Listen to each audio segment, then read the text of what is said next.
బావాయ్ అని గోండీలు అంటూ ఉంటారు.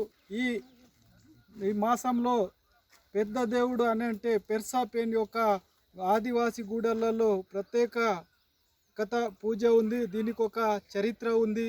ఈ మాసంలోనే ఎంత ఎండ ఉన్నా, ఎంత ఇబ్బంది ఉన్నా కానీ పెర్సాపేన్ యొక్క పూజలు చేస్తారు. ఏవైతే తూములని అంటారు, ఎవరైతే కుటుంబంలో మరణించిన వాళ్ళు ఉంటారో వాళ్ళ యొక్క మోక్షాన్ని పెద్ద దేవుని దగ్గర తీసుకొచ్చి గంగాలో పోయి ఏదైతే వాళ్ళ మోక్షం ఉన్నదో అక్కడి నుంచి ఈ రోజు వరకు ఏవైతే 3-4 రోజులు ఇక్కడ మా యొక్క కుటుంబ పరివారం పుర్కా వాళ్ళ యొక్క పెద్ద దేవుడు ఓటేగాడ్ అని ఒక కిల్లా ఉంది.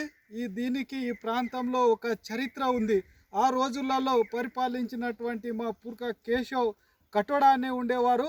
ఏదైతే ఈ ప్రాంతం ఉన్నదో ఇప్పటి వరకు ఈ కిల్లా ఈ గుట్ట మొత్తంలో కూడా చూసినట్లయితే బండరాయిలు మనం ఎట్లా కట్టెలను చెక్కుకుంటామో అలా బండల్ని చెక్కుకొని ఎలాంటి మట్టి కానీ, ఎలాంటి ఇసుక కానీ, ఎలాంటి సిమెంట్ లేకుండా ఆ రోజులలో ఉన్నటువంటి పవిత్రతను బట్టి అనంటే మంచిగా ఉండి ఆ యొక్క భక్తి భావంతో ఇక్కడ చేసినటువంటి ఇది కిలా. ఇది ఇప్పుడు చేసినటువంటి కాదు, ఏదైతే 12వ శతాబ్దంలో చేసినటువంటి ప్రత్యక్షంగా మనం చూడొచ్చు. ఏదైతే మా యొక్క ఆదివాసి యొక్క సంస్కృతి సాంప్రదాయాలు ఆచారాలు అప్పటి నుంచి ఈ రోజు వరకు ఏ విధంగా అయితే పరిపాలించారో అందరు కూడా అంటారు మూఢో నమ్మకాలు, కానీ మేము ప్రత్యక్షంగా ఇక్కడ చూస్తున్నాము. ఏదైనా కూడా మేము ప్రత్యక్షంగా దేవుని యొక్క భావభక్తితోటి ఈ రోజులలో ఇక్కడ ఉన్నటువంటి ఏదైతే ఓటేగాడి కిల్లా ఉన్నదో మొత్తం కూడా ఈ గుట్ట ప్రాంతంలో మొత్తం కూడా బేసిమెంట్ లాగా అన్నీ కూడా వేసి ఉన్నాయి. ఇదొక మొదటి దర్వాజా అని అంటారు. ఇది మొదటి ఇక్కడ మైసమ్మ ఉంటుంది. దీనికి పూజ చేసిన తర్వాతనే ఈ కిల్లా లోపలికి ఎంటర్ కావాలా, అలాంటి ఈ చరిత్ర ఉంది ఇక్కడ.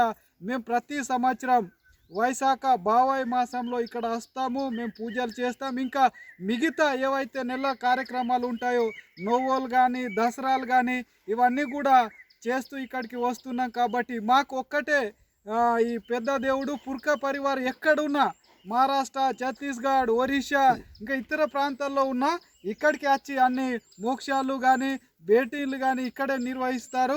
మా యొక్క ఎక్కడున్నా కూడా ఒకటే పెద్ద దేవుడు ఉంది. దాంట్లో భాగంగా పూసు మాసంలో మేము మాత్రం పెద్ద దేవునికి పూజలు చేయం. ఏదైతే బావాయి మాసం తన మాసంలోనే వైశాఖ మాసంలోనే మేము పూజా కార్యక్రమాలు చేసి ఈ సంవత్సరం మేము ఎవరైతే మా కుటుంబీకులు మరణించారో వాళ్ళకు మోక్షము చేపించినాం. దానికే తూములు అంటారు. కాబట్టి ఇవన్నీ కార్యక్రమాలు చేసి ఈ రోజుతోటి మేము ముగించుకొని ఇంటిలలో పోయి ఇంటి యొక్క దేవుడు కాబట్టి ఇంట్లో పూజా కార్యక్రమాలు చేసి ముగించుకుంటాం.